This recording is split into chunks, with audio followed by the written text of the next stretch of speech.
In Namibia, lions have learned to live on the water's edge. They don't have any choice. This is the only way to survive. I'm Carolyn Beeler. Today, the lives of the only maritime lions on Earth, as witnessed by a photographer who's tracked them for years.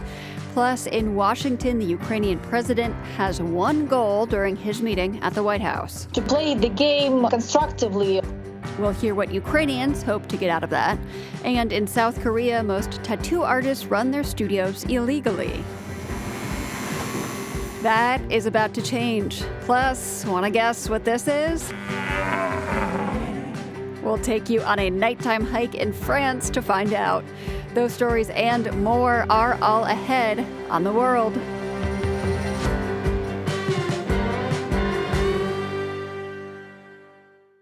This is The World. I'm Carolyn Beeler. Thank you for tuning in this Friday. This afternoon in Washington, President Trump played host to Ukrainian President Volodymyr Zelenskyy. Their third meeting at the White House since January was ushered in with the fanfare of a color guard. You might remember that their first visit devolved into a shouting match, with the Ukrainian head of state berated for not being more grateful or dressing better. The second meeting went more smoothly. This time, Zelenskyy came in wearing a suit and asking for Tomahawk missiles. Trump was noncommittal. We need Tomahawks, and we need a lot of other things that we've been sending over the last 4 years to Ukraine. And one of the reasons we want to get this war over is exactly that. So that's one of the things we'll be talking about. Hopefully they won't need it. Hopefully we'll be able to get the war over with without thinking about Tomahawks. Ahead of the meeting, I talked to Maria Zolkina about how Ukrainians see this moment. She's the head of regional security and conflict studies at the Democratic Initiatives Foundation, a think tank based in Kyiv.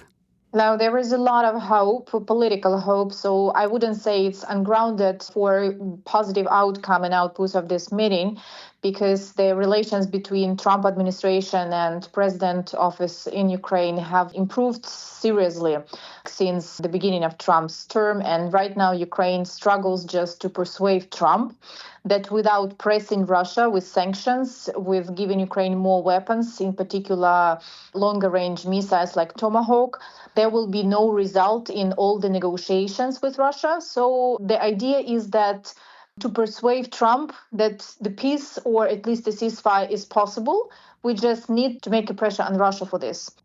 So there is a considerable optimism in Ukraine right now, despite the kind of patchy history of the outcome of these Trump-Zelenskyy meetings. This is the third in Washington of the second Trump administration. I wouldn't say that there is like a huge optimism. I would say this is a realism that Ukraine's politicians and President Zelenskyy are trying to play the game constructively. Like if the Trump is about deals, if the Trump about transaction approach, then okay, they are going to show them the clear resources we need to have a result, in particular a ceasefire or a peace deal later. We need to show him why Ukraine is asking for what Ukraine is asking, in particular in terms of weapons. What effect and consequences will it have politically and militarily on the battlefield and in the political scene between Ukraine and Russia? So I would say that this is a pretty realistic approach. And from this point of view, there is probably a kind of optimism, but no idea that the result will be 100% like Ukraine wanted. I'm struck by the phrase that you used, play the game constructively. That's an interesting choice of wording. I think after Trump started his second term, this is a kind of definition for approach, not just for Zelenskyy, but for all the European leaders who do not agree with Trump's approach to European security, to trying to make a deal with Putin at the price and at the cost of European security architecture. And despite all this, they're still trying to do their best politically to keep Trump at the table and to back Ukraine, to help Ukraine to sustain the previous strategy of allowing Ukraine for surviving and probably having some positive outcome out of all the situation. You mentioned these long-range Tomahawk missiles, which are a big focus for this meeting. Why are they so important to Ukraine? They're first and foremost important because Ukraine is using asymmetrical approach militarily, trying to use deep strikes, targeting deep inside Russia's heartland critical military infrastructure, in particular the military plants and facilities on the one hand, and energy infrastructure, giving Russia the fuel for Russia's economy right now on the other hand. And despite the fact that Ukraine has been producing on its own unmanned air vehicles and drones flying really deep inside Russia, the military effect of these drones targeting some energy or military facilities is still much weaker in comparison to potential use of longer range missiles like Tomahawk. So basically, this is the mathematics of the war. So Ukraine would be able to hit higher value military targets with these longer range Tomahawk missiles. Absolutely. And this will definitely change position of Russia, because if you are really critically dependent on energy infrastructure and this is simply destroyed to a certain extent and doesn't give you money for your war economy, this cannot be without any consequences in the framework of what Russia is doing and how Russia is behaving. So after Trump and Zelenskyy meet, it is looking likely that Trump and Putin will meet again. There's been talk of another meeting in Hungary between the two leaders. What does that look like from a Ukrainian point of view? First of all, we have to I can't not mention the symbolic side of this proposal for Trump and Putin to meet in Budapest. In 1994, Ukraine got so-called security assurance, which in Ukraine were considered to be security guarantees for almost 20 years in Budapest Memorandum, signed exactly in this city and signed by several Western states plus Russia. And Russia was the state who violated the security assurances or guarantees for Ukraine, whatever. So there is a symbolic negative opinion about the place chosen for this meeting, if this meeting is happening. And Maria, those security guarantees, that was in exchange for Ukraine giving up its nuclear weapons post-Cold War. Is that right? Absolutely. So Ukraine is the only one nuclear country who voluntarily gave up having the third nuclear arsenal in the world, the third largest nuclear arsenal in the world, gave up on that and received in return basically security guarantees for its territorial integrity and economic security. But basically it was nothing, not more than paper. So there's some symbolism in the location of that meeting. I'm wondering if there's thoughts on Trump meeting with Putin in person, if that seems like a good idea to Ukrainians, a bad idea. I think that in Ukraine, both among experts and politicians, there is no such a nerve about this meeting like it was before the first meeting in Alaska. So no significant outcomes are expected from this meeting, even if it happens. However, there is lots of questions for the European Union who might be divided internally, and that's a challenge now for Ukraine and for the European Union, except Hungary. Right, because there's an international arrest warrant out for Putin. Yes, but in Ukraine, there is no expectation that this will be a kind of a big deal made behind Ukraine's back, because this peace deal will not be implemented in Ukraine if Putin's demands are still as maximalist as they were during the Alaska meeting, like Ukraine's withdrawal from the territories which Ukraine is still controlling, in particular in Donbas or in Kharkiv region or in Zaporizhia region. This will not take place. And Trump cannot promise something which is in the hands of Ukraine's government to implement. Maria, what's the best case scenario here coming out of today's meeting for Ukraine?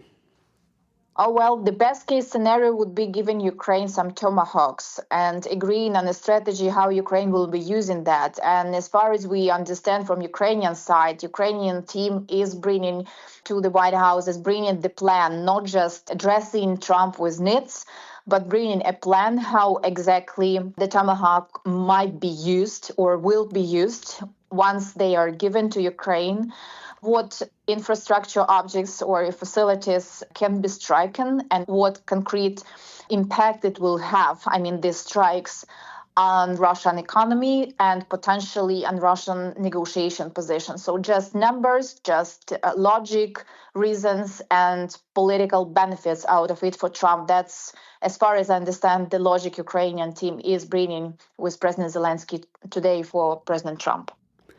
Maria Zolkina is the head of regional security and conflict studies at the Democratic Initiatives Foundation, a Kyiv-based think tank.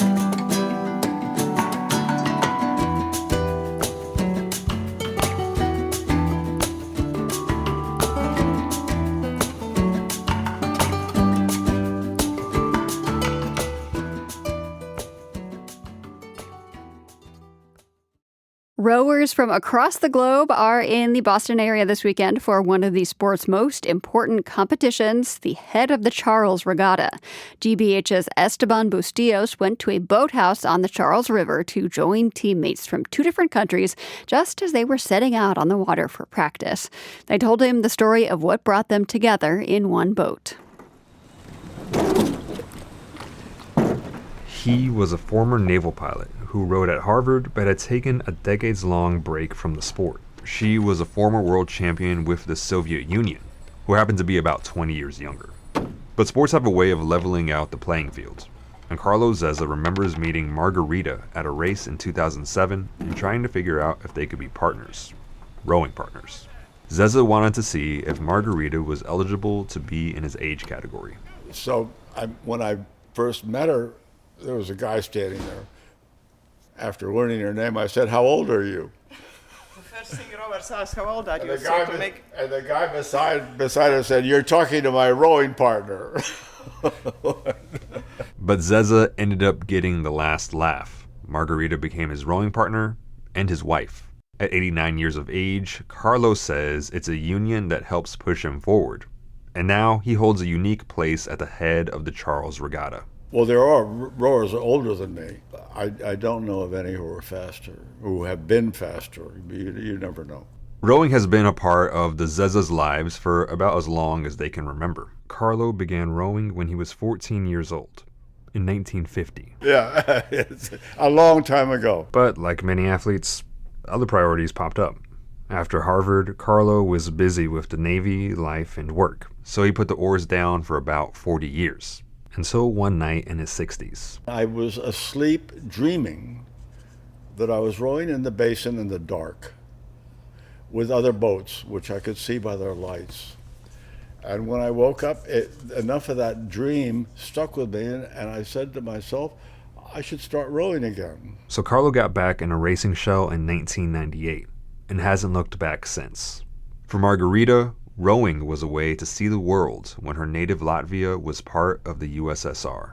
There was this iron curtain, you couldn't travel. But when you were a good rower, and I discovered first you travel for rowing camps all around Soviet Union, but then, if you are good, you actually can go across the border and you can compete in Western countries. Now, she and Carlo travel the globe to row together, and it's probably easier for them to name the countries in Europe they haven't been to than the ones they have. Most of the countries in Western Europe, not Portugal, not Serbia, not Estonia, but just about everywhere else. The Zezas aren't the type to go around bragging, but they don't have to inside the Cambridge Boat Club. Their photos hang on the wall for course records each of them have set. Brendan Mulvey is race director for the Head of the Charles. He says there's about 25 athletes aged 80 and older in this year's race. Mulvey says Carlo's been winning for a long time. If you look at our historical list of winners, Carlo's name is on there pretty much throughout. Carlo has reached the age where many of his friends have stopped rowing, mostly because of health. But he's not looking to stop anytime soon, at least not when he has Margarita as a partner. As long as the luck holds out and it continues being fun, I have her to pull me in the double as long as possible. Let's push. Carlo, let's push. Push.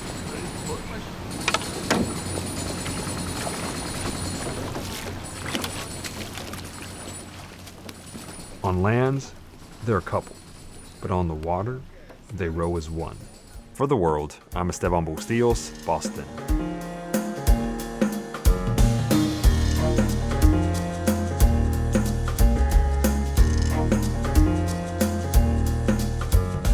Up next, lions have learned to live in a whole new environment and what they can teach us about resilience in the face of climate change. You're listening to The World.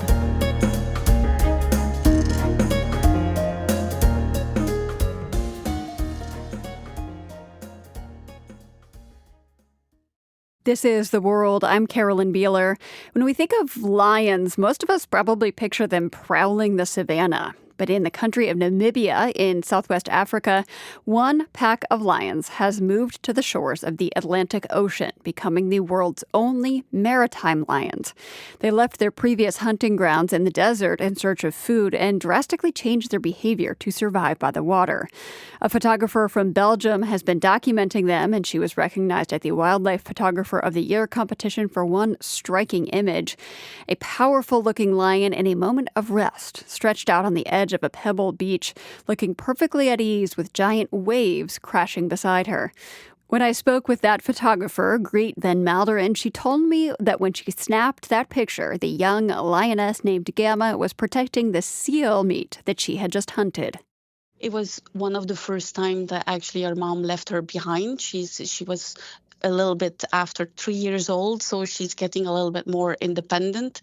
And then we had all day with her on the beach, which was quite exceptional. I don't even think I would ever be able to find her back on the beach like this. Oh, so you can't see the seal carcass in this photo, but that is why she was sitting there. No, it was just, looking it so was just serene. just underneath her. Yeah, she had moments, many times she was just laying there, very, very easygoing. Yeah, it was quite amazing to see her like that, and to have an opportunity to photograph them. It's not easy.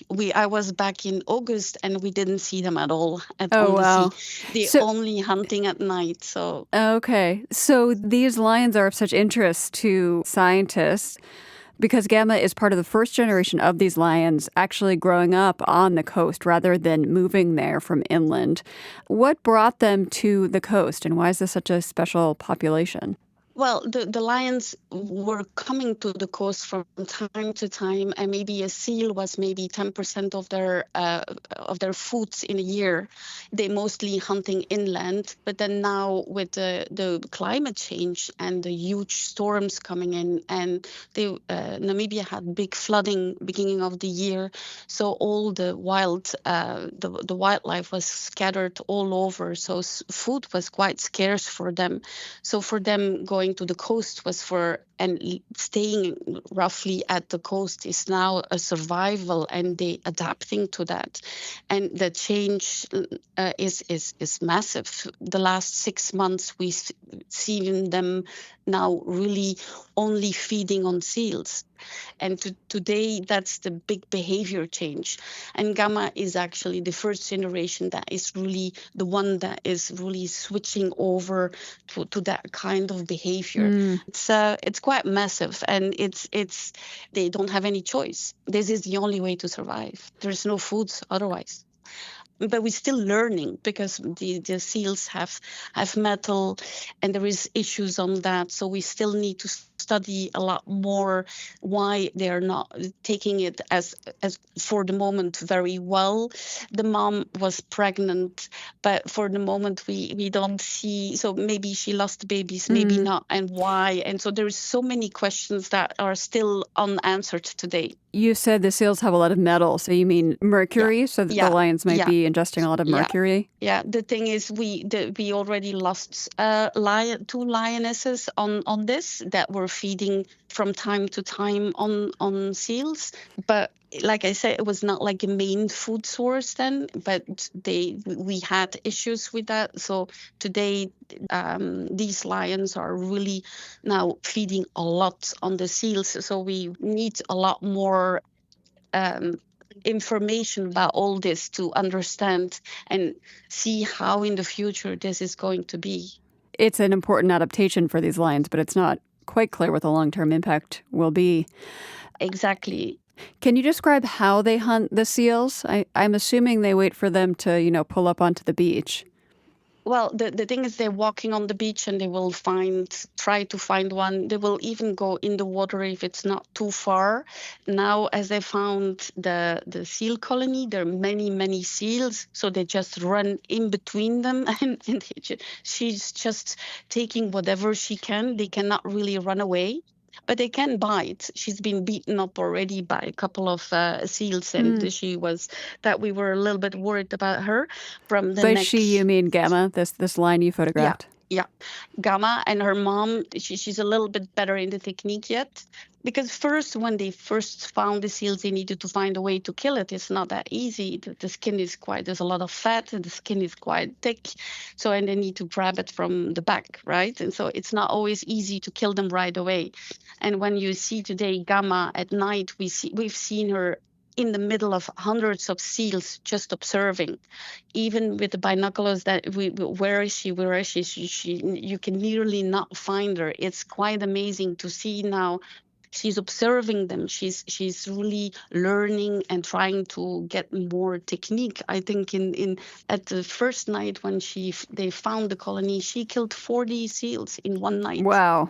Now, little by little, after a couple of months, they're killing way less because they need to learn that it's like they didn't know that it was going to be the next day there again, right? Yeah, it's like they said, now we need to kill everything for that we have enough food in a way. Are the seals learning to be afraid of them yet?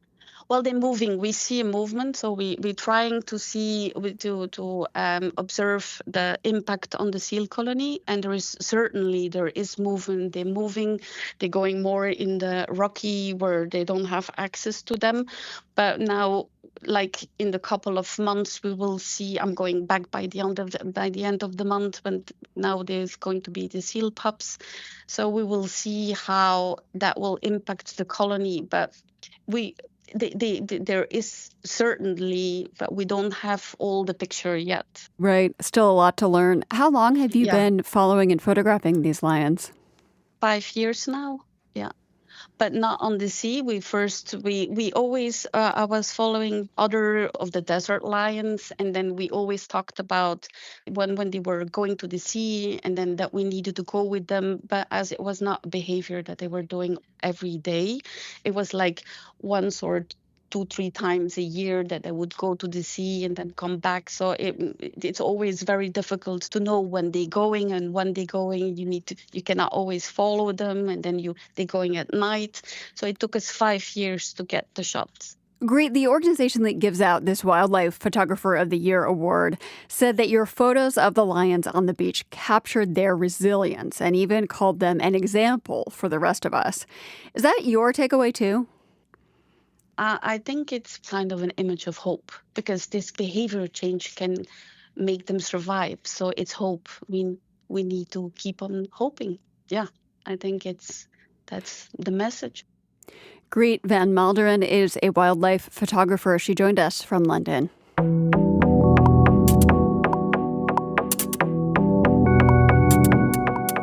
Still ahead on the show, all of Poland is tuned into a piano contest.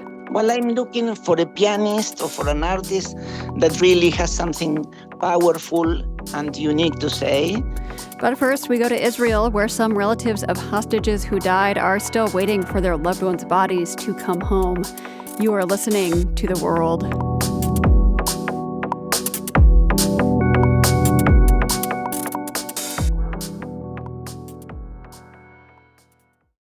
This is The World. I'm Carolyn Beeler.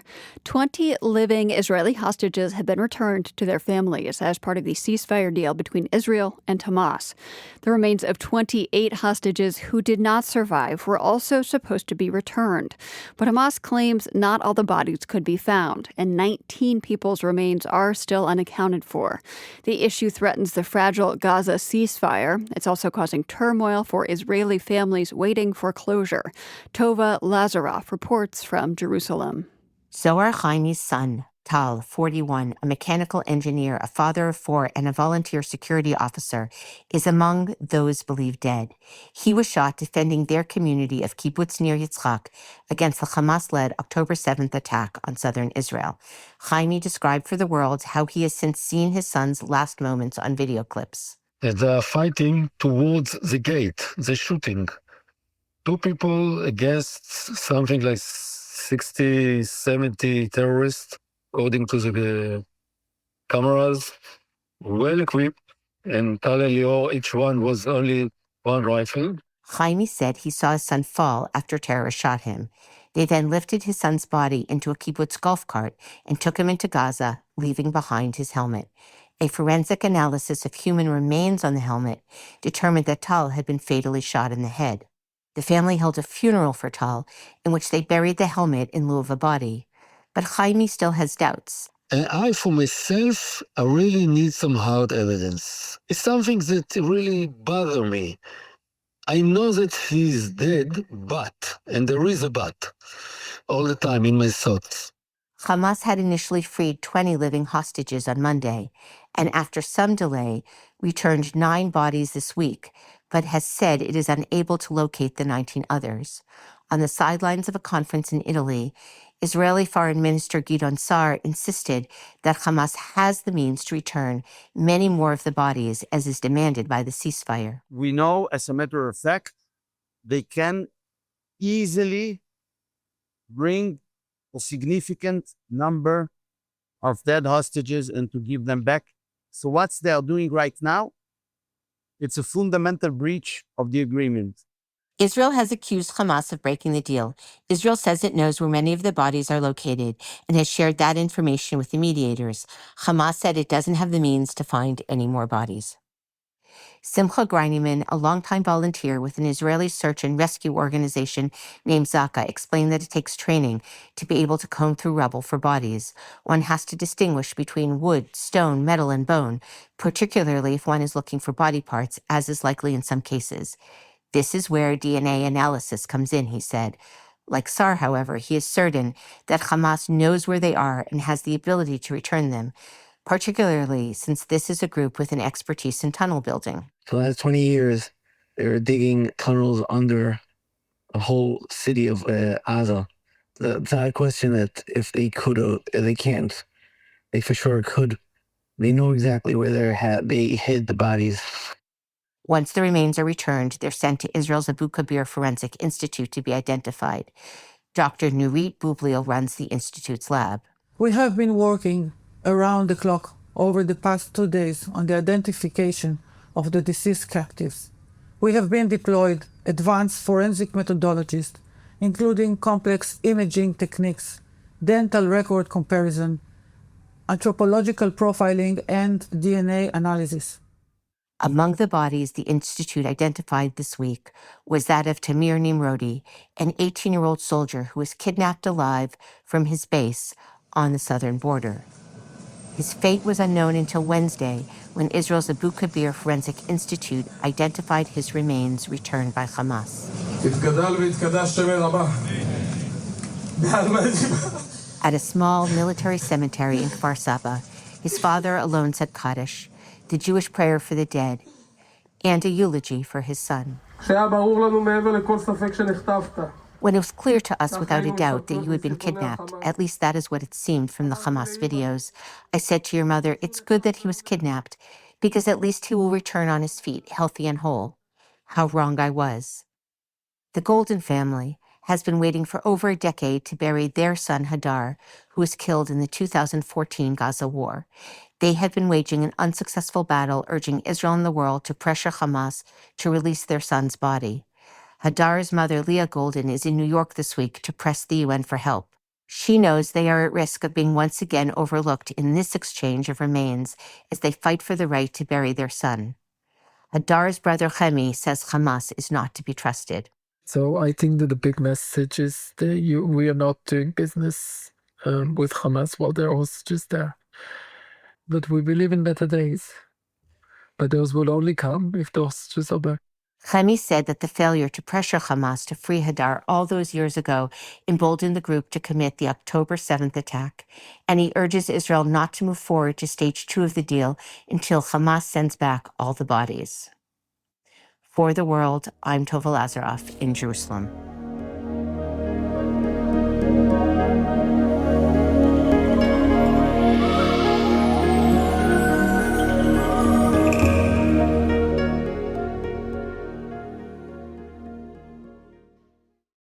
In South Korea, getting a tattoo was never illegal, but anyone caught providing tattoos without a medical license risked getting fined or serving jail time. That decades-old ban was recently abolished when lawmakers approved legislation recognizing the tattoo art profession. But be careful what you wish for. Jason Struther reports from Seoul that while many in the industry had been pushing for legalization, some artists worry the change will not be for the better. I meet up with Yoon Nari at an outdoor cafe near her apartment where she works remotely for an e-commerce firm. Even though the weather is a little brisk, she takes off her olive green jacket and places it on an empty chair beside her, revealing tattoos on both arms. 6명의 타투이스트였던 것 같고 I have 17 tattoos, she says, and I've been to 6 different artists. Yoon tells me she never had a problem finding a tattoo artist, but it is a bit of a scavenger hunt. South Korean tattoo studios don't appear on maps, and you can't just walk in without an appointment. 우선 제가 찾아가야 되는 장소에 대해서 The artist sends you directions, Yoon says. There aren't any signs outside. Sometimes they send me the PIN code for the electronic lock, or they tell me to ring the doorbell. 해줘서 그 안내를 보고 그 장소까지 찾아가는 편이에요. That's pretty much what happened when I reached out to a tattoo artist on social media. He goes by Kuba. He gave me his address and told me to look out for a yellow door. 안녕하세요. Inside his studio, I see the tattoos on his face and neck, black flowers and a bird's foot. Kuba tells me there was a time when artists lived in fear of police raids. 예전에 제가 이제 타투를 처음 시작하겠다고 서울에 올라왔을 때 When I started working in the business 13 years ago, police were clamping down, he says. So as a precaution, we only worked with customers we already knew. We kept the doors locked. He's relieved those days seem to be over, but Kuba says it's unclear what they'll need to do to stay above board under the new law. 지금 제가 알기로는 일단 저희가 공중보건위생법이라는 게 있어서 We'll need to obtain a public health certificate, and I think that's a good requirement, Kuba explains. And it looks like artists will need to take some kind of written test and do a demonstration, maybe on fake skin? The new regulations are not yet set in stone, says veteran tattoo artist Kim Tae-nam, aka Sonrat Tattoo. He advocated for legalization and is consulting with the government on health and safety standards. He says the ban stayed on the books thanks to pressure from Korea's medical establishment, as well as lingering stigma. Tattoos are just for gangsters. He says artists tried in vain for many years to build up support for legalizing the profession, but they were only able to convince lawmakers after teaming up with cosmetic beauty clinics that perform eyebrow and lip blushing tattoos. 예, 근데 이쪽은 이제 뷰티 많은 조직들도 갖고 있는데 타투 쪽이 없었어요. Kim explains the beauty industry also faced the same ban as his did, but theirs is a lot bigger and thus has more influence. Plus, he adds, from what he can tell, about half of all the lawmakers and even South Korea's president have eyebrow tattoos. Kim's now planning a convention to promote Korea's tattoo and beauty industries. He shows me a photo on his phone from the last one in 2014. In the snapshot, he's getting arrested. It's sort of a badge of honor for him. To Kim, the image, which was picked up by the media, shows how absurd the ban on his profession was.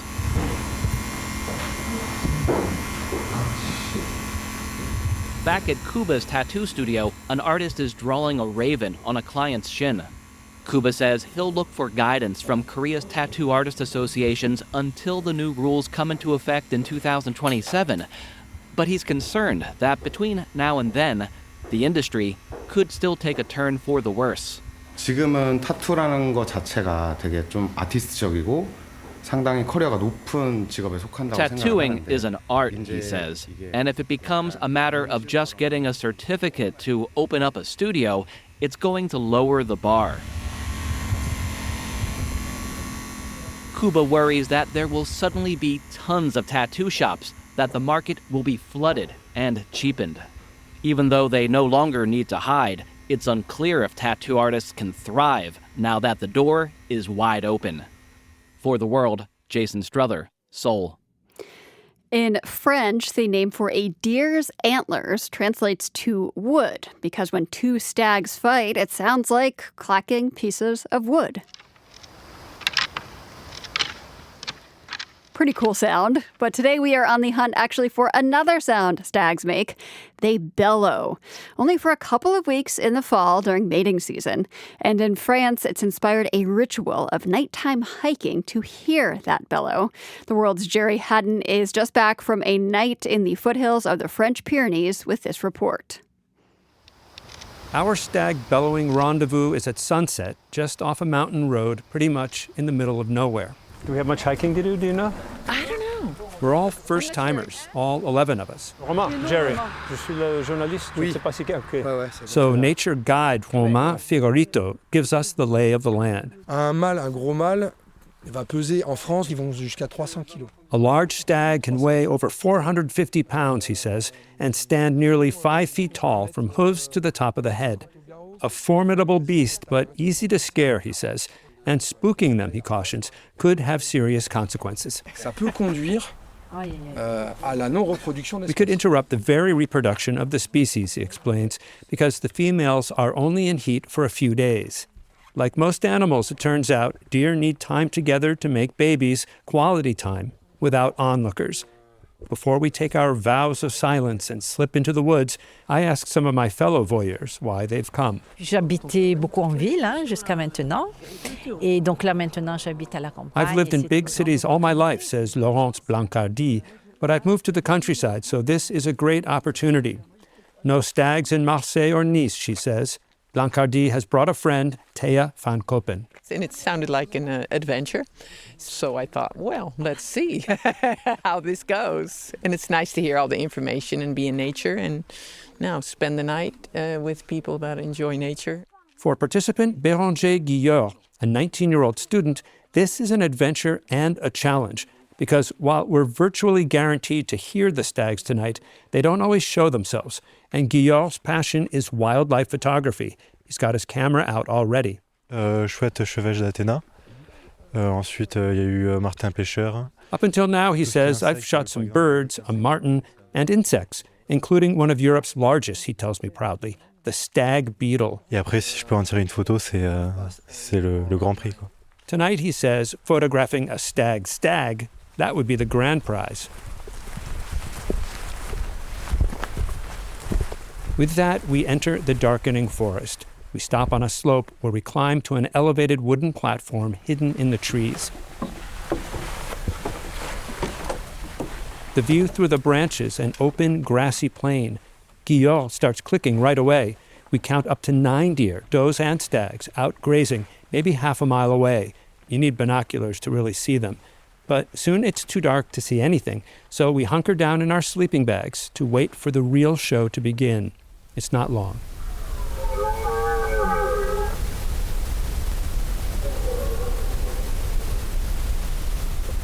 The bellows are haunting, if faint, this night, the stags far away. It's hard to appreciate the force of their cries, but luckily there's Thomas Crevat, a young Belgian.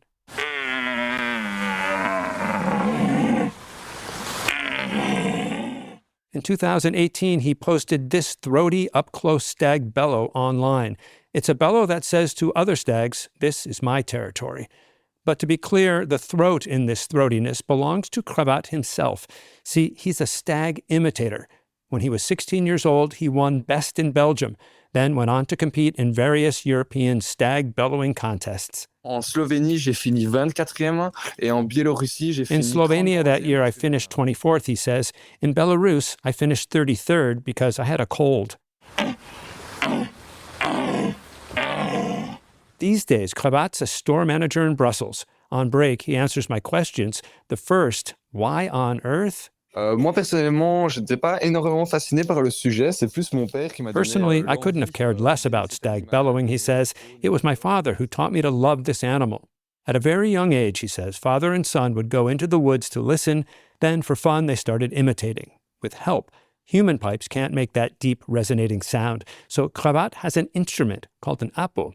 It's basically 2 lengths of wooden tubing that slide into each other like a trombone. Le son est très compliqué à maîtriser car en fait tu dois jouer avec des sons aigus, des sons graves. It's hard to mais aussi master, he des says, sons because you have longs different et sounds, qui high sont ones, un fat peu ones, but also long and short sounds. At times you have to produce a really long scream, he says. Vraiment toute ta voix et tu utilises donc ton énergie pour faire un son assez You have to use imposant. every ounce of your energy to make the sounds, he says, because don't forget that the stag might weigh 400 pounds, and I weigh just 140. Krabat got so good at stag impersonations, in fact, that he used to regularly attract the deer in the deep woods. En fait, ils se sentent directement menacés. Ils pensent qu'il y a un concurrent qui est They'd là feel pour threatened by my bellow, he says, mistake me for a competitor. First, he says, a stag will bellow back at you. Then it'll track you down for a face-to-face confrontation. Krabat's advice, if confronted by an angry stag, stop your bellowing and scram.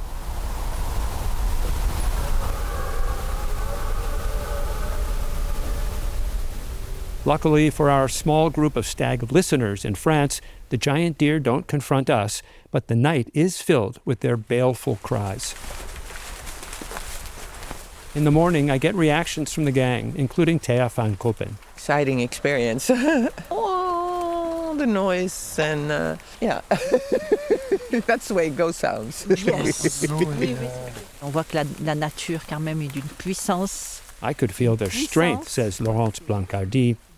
Before wildlife photographer Béranger Guillard leaves, I get to ask him the question sound guys are always dying to ask photo guys. C'était quoi le plus gratifiant? What impressed you more last night, seeing the stags, I say, or hearing them? Non, là, c'était le son, ouais. L'image, c'était surtout pour l'observation et pour avoir un It was the souvenir. sound, he says. The photo's just a souvenir, but the moment of bellowing, it symbolizes autumn. It's something, he says, that only happens once a year. Audio Nerd 1, Photo Guy 0. For The World, I'm Jerry Haddon, Belleville, France.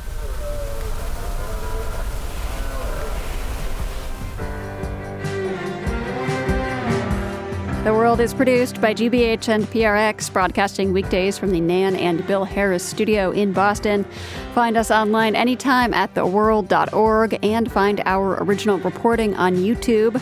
We are at The World News, GBH, all one word. Check us out and be sure to subscribe. I'm Carolyn Beeler. Have a great weekend. We will see you back here on Monday. The World is supported by the Corporation for Public Broadcasting, a private corporation funded by the American people. From the Carnegie Corporation of New York, working to reduce political polarization through philanthropic support for education, democracy, and peace. More information at carnegie.org. By the John D. and Catherine T. MacArthur Foundation, committed to building a more just, verdant, and peaceful world. macfound.org. By the PRX Ambassador Council, whose members include Jake Shapiro and Elizabeth Hansen, Jamel and Tom Perkins, John and Jill Gilbert, Lynn Brody, and Stephanie Gardner. The World's theme music is composed by Ned Porter. The World is a co-production of GBH Boston and PRX.